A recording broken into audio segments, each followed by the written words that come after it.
blah, blah, blah, blah. So, we are talking about episode 106 of Dragon Ball Super. This one deals with a sniper, actually, which is kind of weird. I wasn't expecting this to be a thing that Dragon Ball would do at all, except for those times where it was actually a human sniping out someone else or something else. No, we actually have people in different universes who are really strong who use this. By the way, well, actually, maybe I should maybe I should cover that afterwards once we develop it a little bit more. So the episode starts with Gohan and Piccolo dealing with this guy who, from Universe 6, I believe, known as Dr. Rhoda.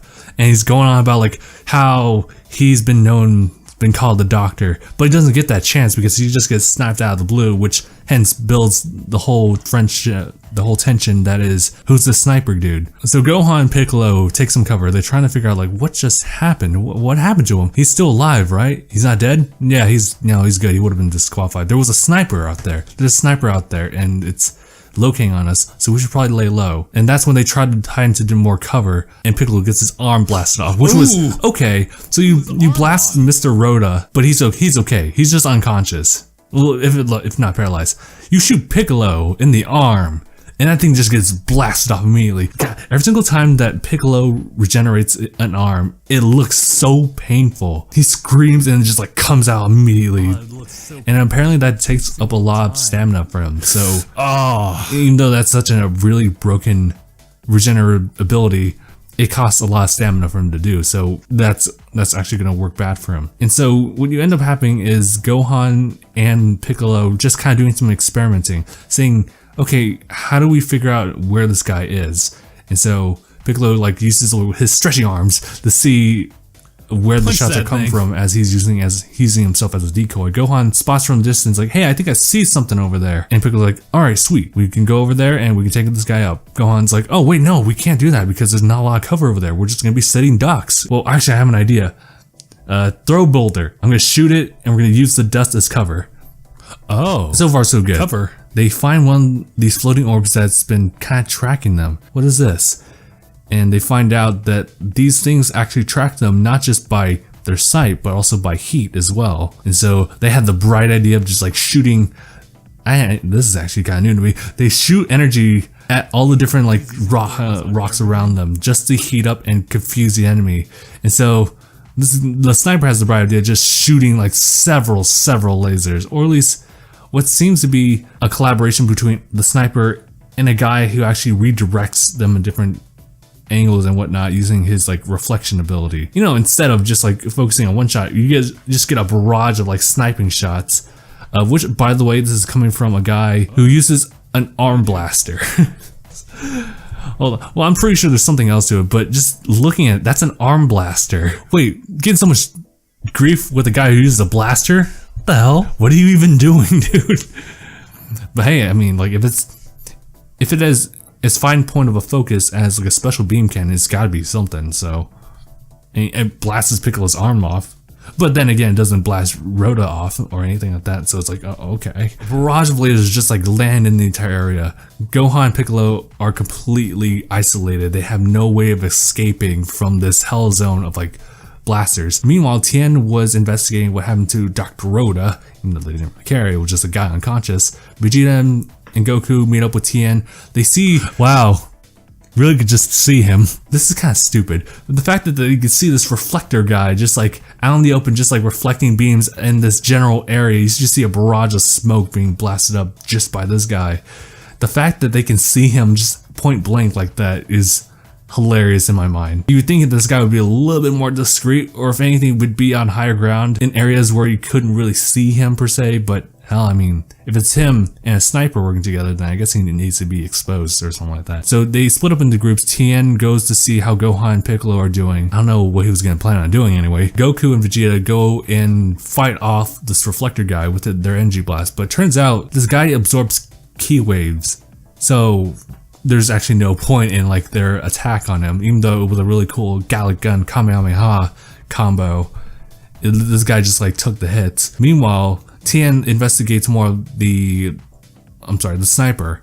He uses his multi-clone ability, which, to be honest, I never really thought about. I think I've seen it once in Dragon Ball. Creed 4 clones. I don't remember that. So what we have is Tien going after Sniper with Vegeta and Goku going after Reflector Dude. I think his name's Puma, and the other one is... I don't remember. We can call him a Sniper, it's fine. Krillin seeing all this kind of explains the whole purpose of the multi-clone thing. These are not just like, you know, shadow clones. Moreover, they're kind of more realistic clones of Tien. Both power and speed is divided as well, so that's the drawback of it. The idea is that Tien wants to get as close to the Sniper as possible, though going through just the path of finding him, he ends up getting shot several times, but that's what the clones are for, is just to make sure that he gets there in a timely manner, but also is more secure about how he approaches. We cut back to Vegeta and Goku fighting off this Reflector Dude. Because of the fact that they can't use ki waves, they decide the next best thing is just to chuck boulders at this guy, and that's really rational when you think about it, but when you see it actually happen, it's honestly so hilarious just to see these overpowered dudes just like going to like almost caveman levels of rationalism and just chucking rocks at this dude. And it actually turns out it actually is a very effective move where the guy is actually moving. He's asking for help. Like, I think his name is Hilima.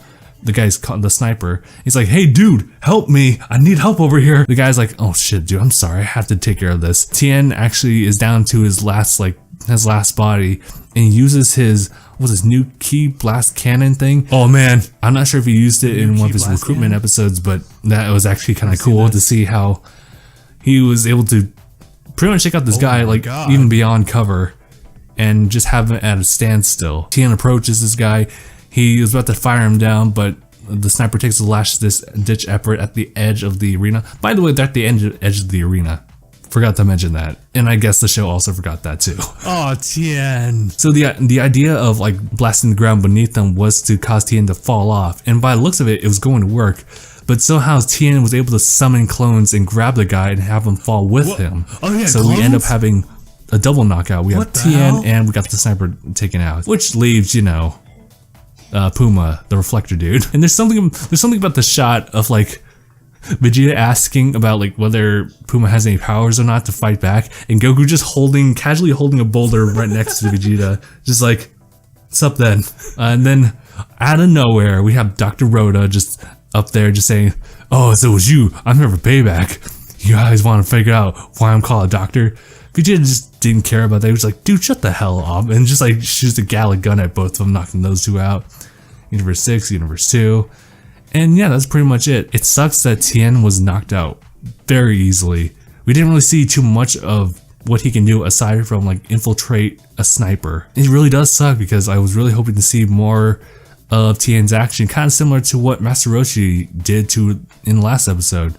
Oh, which by the way, in the next episode, we have Frost being part of the episode, and it looks like Master Roshi is gonna get in some trouble again. So god damn it, oh come on dude, Roshi, just take a break dude. You have to like break our hearts in that last episode, and then now you're gonna be here with that little shot of him being like pinned down by Frost. Like come on dude, like that, it's not healthy for our heart.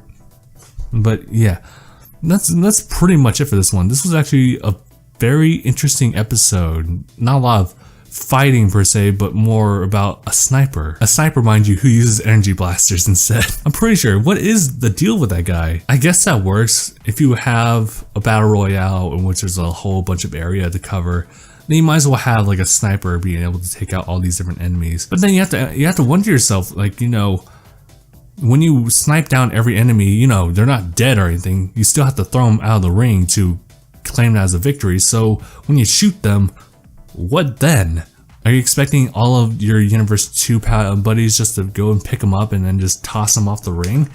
What's gonna happen when you lose your main people? I mean, there's flaws, I would say. There's gotta be like some kind of balance between that. So if those guys are from Universe 2, then that's the same one as the girls, right? The Sailor Moon-esque warriors.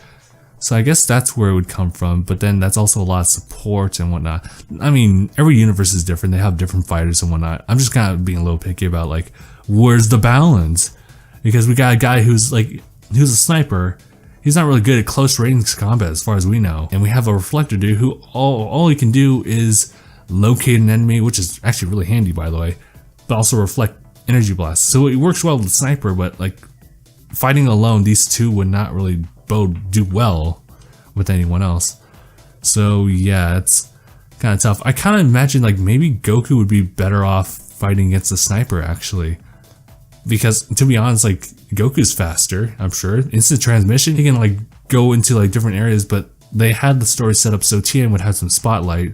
But as a result, Tien got knocked out too, so it's kind of a bummer. But yeah, it sucks. We have Krillin and Tien knocked out. I think the next person who would be knocked out in Universe 7 would have to be Roshi. Not because I want him to, or he's weak, but mainly because, man, dude, he's already been through some shit. Stop putting him through shit already.